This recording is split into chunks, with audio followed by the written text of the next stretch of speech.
এই দৈর্ঘ্যের এতটুকু মানে এত বেশি জায়গা রাখার কারণ কি? এর দৈর্ঘ্য আপনার এই গাছের বয়স আপনার ১.৫ মাস। আগামী ১.৫ মাস পরে আপনার এই যে ৫ ফুট আছে এর মাজা থেকেও এই গাছ এত বৃদ্ধি পাবে যে এর মাজা থেকেও আবার ডাল কেটে দেওয়া লাগবে। এই গাছ খুব দ্রুত বৃদ্ধি পায়। যে এর জন্য রেখেছেন এবং আলো বাতাস পাবে এবং চলাচল করার জন্য। আলো বাতাস আপাতত আপনার ১.৫ মাস পর্যন্তই আপনার একটু ফাঁকা থাকবে না। ১.৫ মাস পরে আপনার এই এত আইটি যে মানে ঘন হয়ে যাবে যে এর ডাল আবার কাটা লাগবে। কারণ গাছ এটা প্রচুর কি বড়। কি জাতের বেগুন এগুলো? এটা হচ্ছে আপনার আপনার লোনা বেগুন। জি।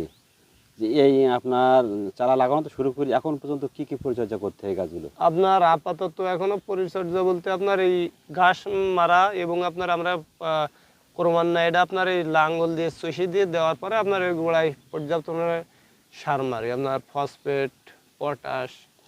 এই সময় কি পোকার উপদ্রব দেখা যায়? এখন পোকার উপদ্রব আপাতত শীতকাল তো এতদিন একটু কম ছিল, এখন সে পোকার উপদ্রব বেড়ে গেছে। আর মূল সমস্যা হচ্ছে আপনার এই গুড়ি যেটা আমরা আঞ্চলিক ভাষায় আপনার এই সাদা মাছি বললি, এই মাছিটাই তো আপনার সবচেয়ে বড় শত্রু এর। সাদা মাছি এবং জাপ পোকা। হ্যাঁ, জাপ সাদা পোকা। মাছি এবং জাপ পোকার জন্য কি করণীয়? সাদা মাছির জন্য এখন ওষুধ বের হয়ে গেছে আপনার ওয়ারিয়ার এবং ল্যামডেক্স ২০ মিলি একসঙ্গে দিয়ে এক পাতায় দিলে আপনার এই গাছ খুব সুন্দর আছে এবং খুব ভালোভাবে এটা মারা যাচ্ছে এবং গাছে কোনো প্রভাব পড়বে না। গাছে কোনো প্রভাব পড়বে না, বরং গাছ আরো সতেজ ভালো হচ্ছে।